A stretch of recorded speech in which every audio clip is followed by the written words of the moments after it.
کوئی بزرگ تھے، ان سے ان کے چاہنے والوں نے سوال کیا کہ فلاں عابد، اس کے بارے میں لوگ کوئی اچھی بات نہیں کرتے، طعنہ زنی کرتے ہیں، ان پہ بات کرتے ہیں، آپ ان کے بارے میں کیا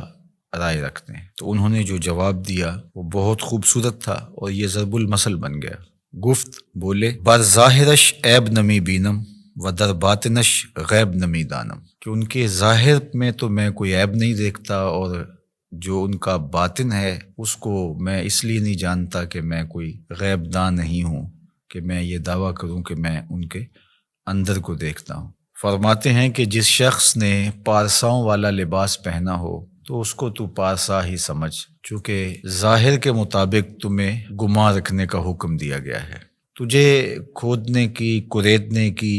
اور اس کے معاملات میں گہرا غور و تفحص کرنے کی ضرورت نہیں ہے، اس لیے کہ جو محتسب ہوتا ہے اس کو گھر کی تلاشی نہیں لینی ہوتی، وہ تو جو چیز سامنے آتی ہے اس کے مطابق ہی اس کا احتساب کرتا ہے۔ تو اگر یہ ہمارے رویے اور ہمارا طرز زندگی اور ہمارا انداز معاشرت اس طرز پر آ جائے جو ہمارے بزرگوں کا طریق تھا کہ لوگوں کا جو ظاہر ہے اس کے مطابق ہی ہم ان پر کوئی حکم لگائیں، اور ہمیں لوگوں کے اندر اتر کے اور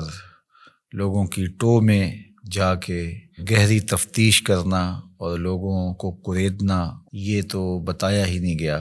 لا تجسسوا، ہمیں تو یہ کہا گیا ہے کہ تم جاسوسی نہ کرو۔ تو آج ہمارے جو رویے ہیں وہ بالکل اس کے برعکس ہیں، ہم وہاں تک اتر جاتے ہیں لوگوں کے حوالے سے اور بدگمانیوں کو پھر پالتے ہیں، اور پھر ان بدگمانیوں کے مطابق اپنا ذہن بنا لیتے ہیں اور پھر باقاعدہ اس کو آگے منتقل کر دیتے ہیں۔ تو بعض اوقات ہمارے غلط اندازے کی وجہ سے کسی شخص کی تصویر معاشرے میں ایسی چلی جاتی ہے جو کہ اس کی حقیقی تصویر نہیں ہوتی۔ اگر وہ برا ہے بھی، اس کی عادات میں اور اس کے رویوں میں، اس کے طرز زندگی میں وہ چیز ہمیں دکھائی نہیں دے رہی، تو اس کا باطن اللہ کے سپرد ہے، ہمیں باطن ٹٹولنے کی ضرورت نہیں ہے، ہم تو حکم ظاہر پہ لگائیں گے۔ تو اس لیے شیخ سعدی شیرازی علیہ رحمہ نے، اللہ ان کی قبر پہ کروڑوں رحمتوں کا نزول فرمائے، انہوں نے اس حکایت کے اندر بزرگوں کا خوبصورت کردار بیان کیا ہے کہ تم لوگوں کے ظاہر پہ نظر رکھو، اور جو تمہاری رائے ہے وہ ان کے ظاہر کے مطابق ہی ہونی چاہیے، اور ان کو کرید کر کے اور ان کے معاملات کے اندر بہت آگے جا کر کے ان کو تلاش کرنے کی کوشش نہ کرو۔ ہمارے صوفیہ نے ایک بڑی خوبصورت بات کی ہے، وہ فرماتے ہیں کہ اگر تمہیں عیب دیکھنے کا شوق آ جائے تو اپنے اندر اتر کے دیکھ لو، کیونکہ تم جو دیکھو گے تمہارا اپنا ضمیر اس کی نفی بھی کر سکے گا اور اس کا اثبات بھی کر سکے گا، اور اگر تمہیں خوبی دیکھنے کا شوق ہے تو وہ دوسروں کے اندر دیکھو،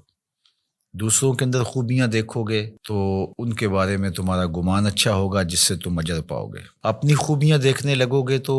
تکبر پیدا ہوگا، ریا پیدا ہوگی، اوروں کی خوبیوں سے ان کے بارے میں حسن ظن پیدا ہوگا جو نیکی ہے۔ تو جب خوبیاں دیکھنا چاہو تو پھر اوروں کی خوبیاں دیکھنے کی کوشش کرو،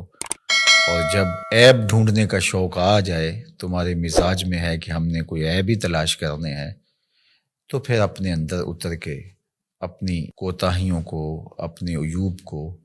اور اپنے اندر چھپی ہوئی خباثتوں کو تلاش کرو۔ جب ہم اپنے اوپر غور و تفحص کرنے لگ جائیں گے تو بہت ساری ایسی چیزیں ملیں گی کہ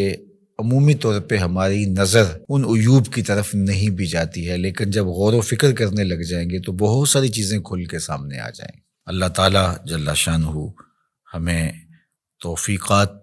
نصیب فرمائے، ہم خیر کی راہوں پہ رہیں۔